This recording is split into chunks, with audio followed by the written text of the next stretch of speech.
Buntis o hindi? Alam nyo ba na sa mga sintomas pa lang ay pwede nating malaman kung ikaw ay merong presumptive, probable, or positive signs of pregnancy. So talakayin natin yan after nating basahin ito at alamin natin kung ano siya. Ano siya sa pregnancy, presumptive, probable, or positive. So ito ang sabi niya, niregla ako noong last August 15 pa, ang huli kong regla. Tapos, hanggang ngayon, hindi pa din ako nireregla. Nilabasan ako ng dugo noong September 11, pero hindi siya light, parang red talaga. Para talagang regla, pero parang mga 5 minutes lang ang tinagal at nawala na ulit. Wala na akong ganang kumain, para akong naduduwal. Pero hindi naman ako nagsusuka. Wala akong ganang kumain. Gusto ko lang uminom ng malalamig, pero sa pagkain, hindi na ako nakakakain ng maayos. Parang may mali din sa tiyan ko. Parang hindi siya masakit, pero parang nakakairita siya. Sumasakit din bewang ko, pero hindi ako mabilis mapagod. Masakit din ang bewang ko, pero hindi ako mabilis mapagod. Sumasakit din palagi ang ulo ko, at gusto ko na nakahiga na lang ako. Tapos noong September 13, labasan ako ng parang light brown na liquid, pero konti lang naman. Hindi ko maintindihan, buntis ba ako? Pag nagdudu daw sila, hindi naman daw doon nilalabas. So, ano ang nangyayari sa akin? Pa-reply po, please. And with that, meron tayong tinatawag na signs of pregnancy. So, meron tayong tinatawag na presumptive, probable, and positive signs of pregnancy. So, isa-isahin natin. Ngayon, punta tayo muna sa presumptive. Ito daw ay changes felt by the babae. So, ito yung kawalan ng regla or biglang nade-delay. And then, may nausea and vomiting or pwede namang nausea lang. Ibig sabihin, nauseated lang siya. Feeling na nasusuka pero hindi naman nagsuka. Or, mismong nagsuka talaga or vomiting na. And then, fatigue, urinary frequency, breast changes, and then quickening. When we say quickening, yan yung parang nafe-feel ng isang babae kapag siya ay umabot na sa 16 to 20 weeks gestation or yung laki ng tiyan niya ay 16 to 20 weeks na nararamdaman na niya na gumagalaw ang bata sa loob or parang may slight fluttering movement. So, technically, kapag ganun ang age, dapat alam mo na may bata sa loob ng tiyan mo. So, yan, kapag may ganito kang nararamdaman, yan ay presumptive. Presumptive signs of pregnancy. So, ano naman kapag probable? Kapag probable na, malamang sa malamang baka buntis ka nga din talaga. Pag presumptive, mag-PT ka na.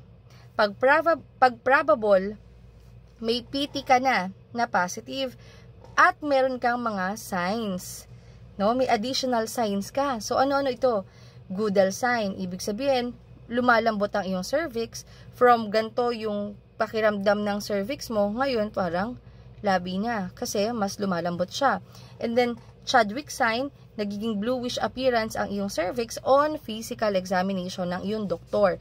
And then, Hager sign, Braxton Hicks, no, meron ka ng mga contraction sa tiyan mo, and then, positive pregnancy test. And then, palpation of fetal outline. So, halimbawa, malaki ang tiyan, lumaki talaga, dinay-deny na buntis. Hinipo, bakat yung bata, nakakapa yung ulo, nakakapa yung paa. But that's probable sign pa lang yan. And then, ballotment. So, itong mga ito, mas maganda, doktor ang maka-assess, no? Yung mga signs na yan. Pagka ganyan, malamang sa malamang talaga, more certain, but not definitive. Kasi, kahit nag-positive ka na sa PT mo, that's probable pa rin kasi ang positive, kapag sinabi nating positive sign of pregnancy, yan na yung meron na talagang fetal movements detected by an examiner. So, ibig sabihin, merong healthcare worker, doktor, na nakapag-examine sa'yo at naramdaman talaga na merong fetal movement sa loob. And then, auscultation of fetal heart sound. So, ibig sabihin, yung nag-examine, may narinig talaga na tibok or pulso ng bata. Narinig yun halimbawa sa Doppler or sa stethoscope. So, ibig sabihin, meron talagang puso at merong bata sa loob ng tiyan.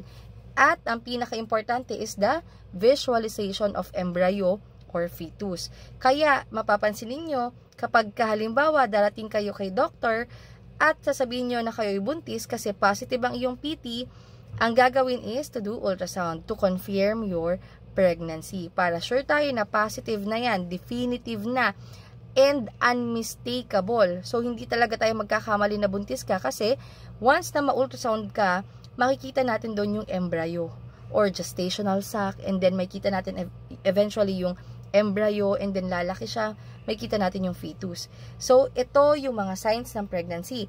Ngayon, babalikan natin yung nararamdaman ng pasyente.